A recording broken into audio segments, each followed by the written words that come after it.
The Army intelligence officer investigating the 1947 flying disc reports filed this note about the man who started it all. If Mr. Arnold can write a report of the character that he did, while not having seen the objects he claimed he saw, it is the opinion of the interviewer that Mr. Arnold is in the wrong business, that he should be writing Buck Rogers fiction. He then added, it is the personal opinion of the interviewer that Mr. Arnold actually saw what he stated that he saw.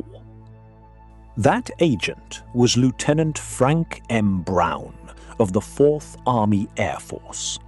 He wrote that report in July 1947. 3 weeks later, he was dead. His B-25 crashed on August 1, 1947, on the way back to Hamilton Field, California, reportedly carrying fragments from a flying disc. 5 anonymous phone calls told the press the plane had been shot down.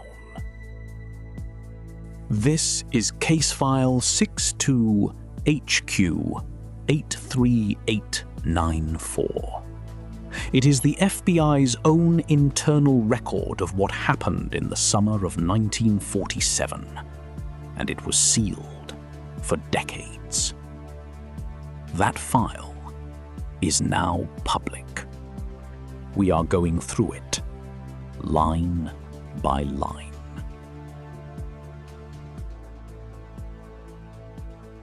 If you want the actual documents, the signed confessions, the affidavits, and the parts that were never in the newspaper stories, subscribe now. This channel goes through the primary files so the record is straight, one case at a time.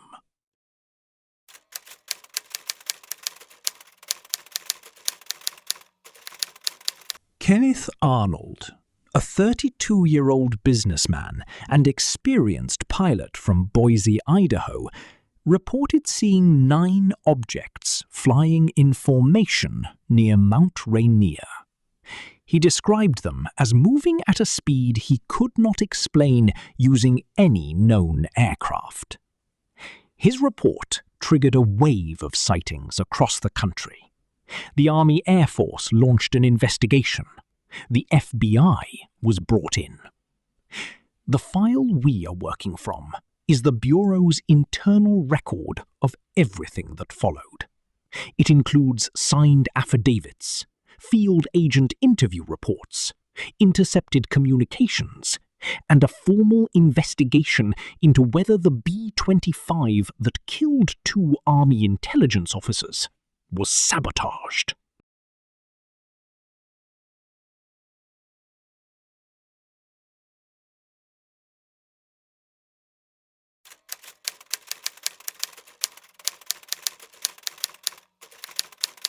Let's start with what people actually reported seeing, because the file contains not just Arnold's account, it contains a stack of them, and they are specific. A prospector named F.M. Johnson wrote a letter to Army intelligence in August 1947. He said he was in the same area as Arnold on June 24, the same day, and he had a telescope.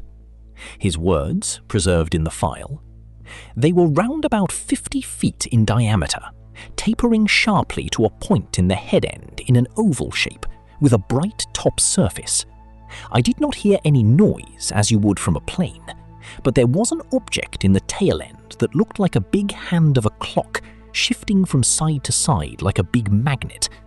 Their speed, as far as I know, seemed to be greater than anything I ever saw. Last view I got of the objects, they were standing on edge, banking in a cloud. The Army's own assessment of Johnson.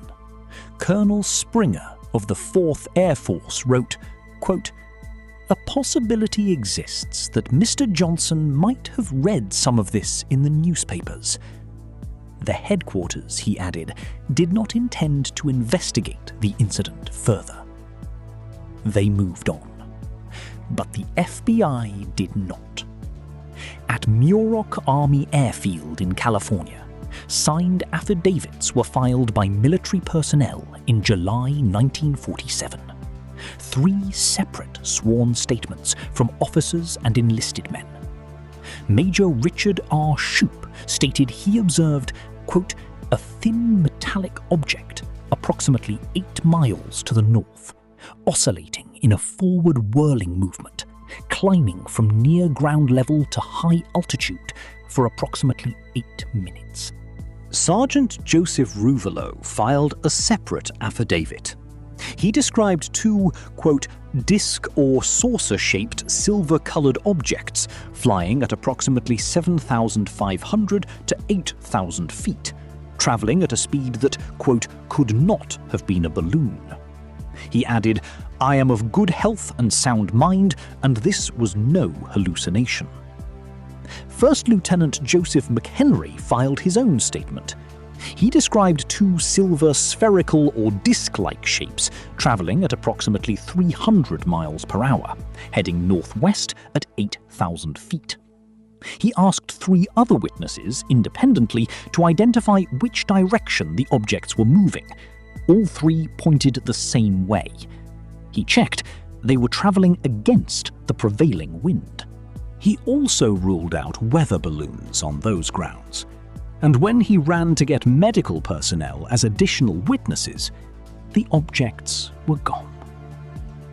A test pilot at Muroc, Major J.C. Wise, filed a 3rd affidavit. He described a single object, yellowish-white, spherical, 5 to 10 feet in diameter, oscillating in a forward whirling motion at 200 to 225 miles per hour. He wrote, I did not have time to chase it in a P-80. A P-80 was the most advanced jet aircraft the United States had in service in 1947. Then there is Guam. The file contains an extract from the weekly intelligence summary of the Air Transport Command, August 20th, 1947. 3 American enlisted men at Harmon Field, Guam, reported watching 2 objects described as, quote, small, crescent-shaped, traveling at a speed twice that of a fighter plane, pass overhead on a zigzag course at approximately 1,200 feet altitude. They disappeared into clouds.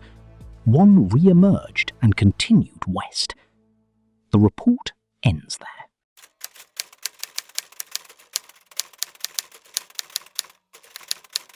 The Army's official position, as stated internally in this file, was to minimize.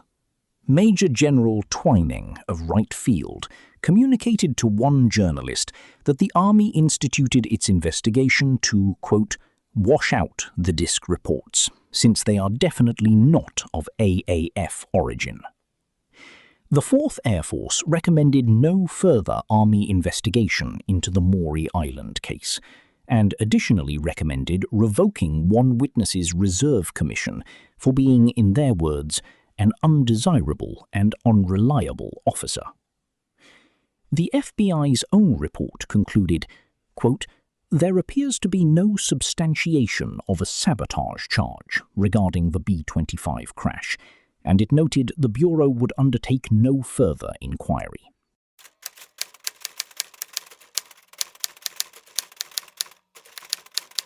Now we get to the part that still does not close cleanly. Harold Dahl and Fred Chrisman claimed that in late June 1947, Dahl was patrolling in his boat near Maury Island, Washington, when 6 flying discs came out of the clouds, one of which faltered, disintegrated, and showered his boat with fragments. The fragments, he claimed, damaged the wheelhouse, killed his dog, and injured his son. Dahl reportedly took photographs.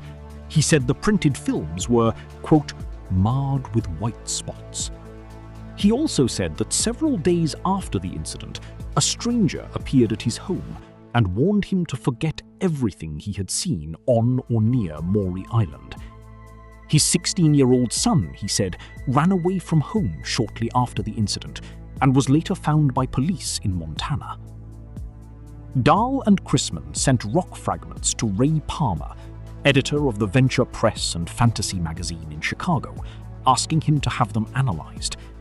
Palmer could not analyze them. He called back and asked if the rock formations could have come from a flying disc.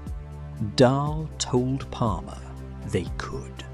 He then wrote a letter saying the material was part of a flying disc.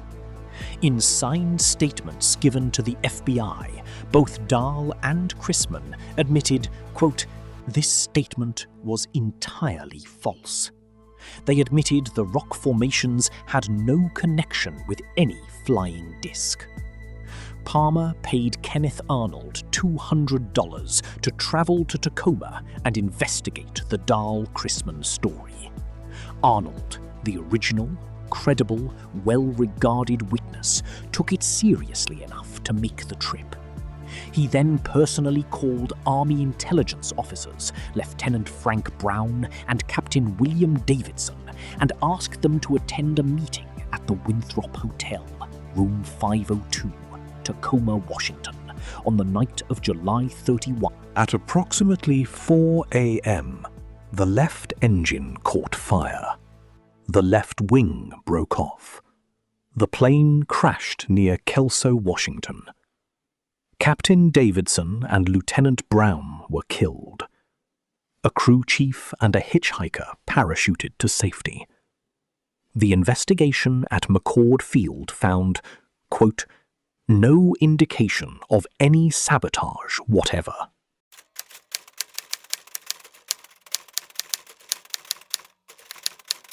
Between 11:30 a.m. on July 31st and 5:30 p.m. on August 2nd, 1947, 5 anonymous phone calls were made to reporters at the Tacoma Times and the United Press. The calls gave precise information, some of it verified by the Army only after the calls were made. The first call named the hotel, the room number, and the meeting taking place in it, while the meeting was still in progress. The second call told a reporter that a plane carrying disc fragments had just crashed before the names of the dead officers had been released by the Army. The third call named Captain Davidson and Lieutenant Brown as the dead officers, again before the Army had released that information publicly. When the Army did release the names, they matched. The fourth call stated the B-25 had been definitely shot down. The fifth call elaborated, shot down with a 20mm cannon. The caller also claimed that a Marine plane recently found wrecked on the side of Mount Rainier had also been shot down. The caller told the United Press wireman, "Don't think I'm doing this for you. We want this to get back to New Jersey." That line is in the file, verbatim. The origin of New Jersey is not explained anywhere in the 42-page report. The investigation pointed toward Chrisman as the most likely source of the calls. No call was definitively traced to him. Dahl and Chrisman denied making them. Captain Smith, who was present at the hotel meeting, believed the calls could only have come from someone who was physically in the room. The file does not close that question.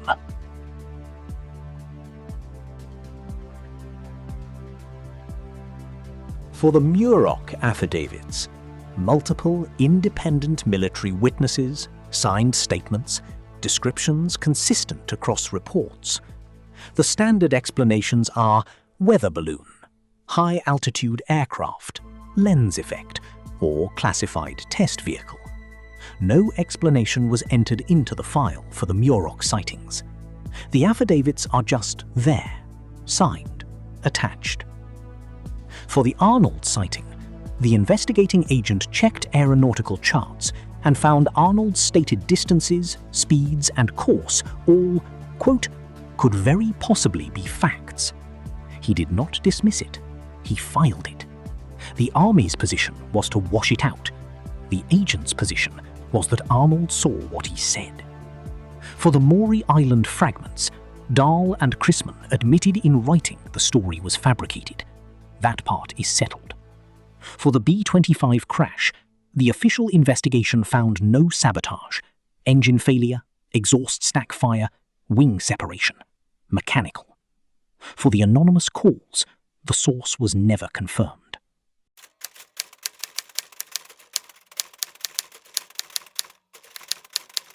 Dahl and Chrisman admitted the Maury Island disk story was false.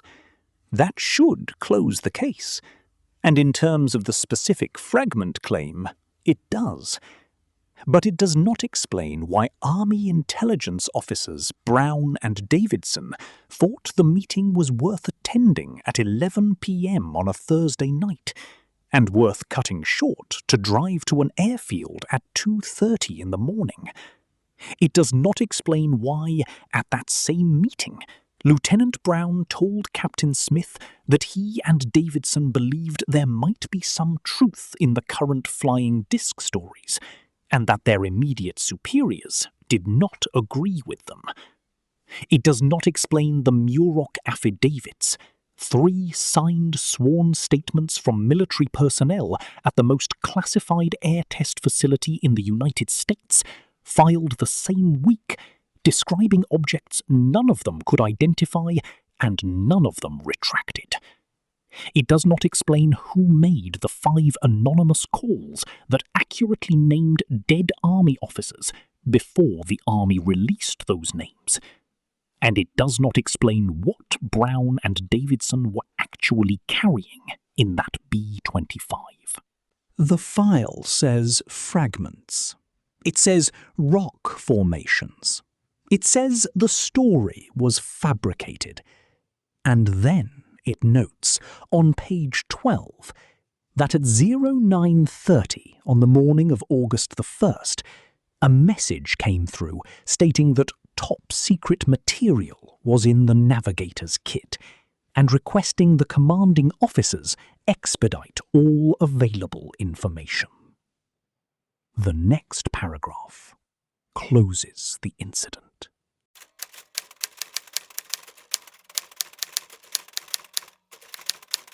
This file was officially classified. Portions of it were ordered destroyed in November 1964. The version released in May 2026 was converted from scanned pages with OCR, meaning it was photographed from paper, because the original was physical.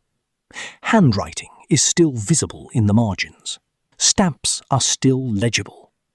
The words are still there, 79 years later.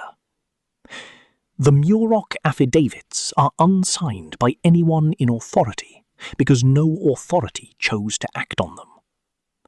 The anonymous caller who named dead Army officers before the Army did was never identified. Lieutenant Brown's personal opinion that there was some truth in the flying disc stories, filed against his superior's view, went into a box, into a building, into a classification tier, and sat there until this year. The case file ends. The questions in it do not. If you want the next file from the May 2026 release broken down the same way, document by document, claim by claim, subscribe and comment. Tell us which case you want covered next. If you have read something in the war.gov release that we have not covered, drop the file number below. This archive is not finished. Neither is the record.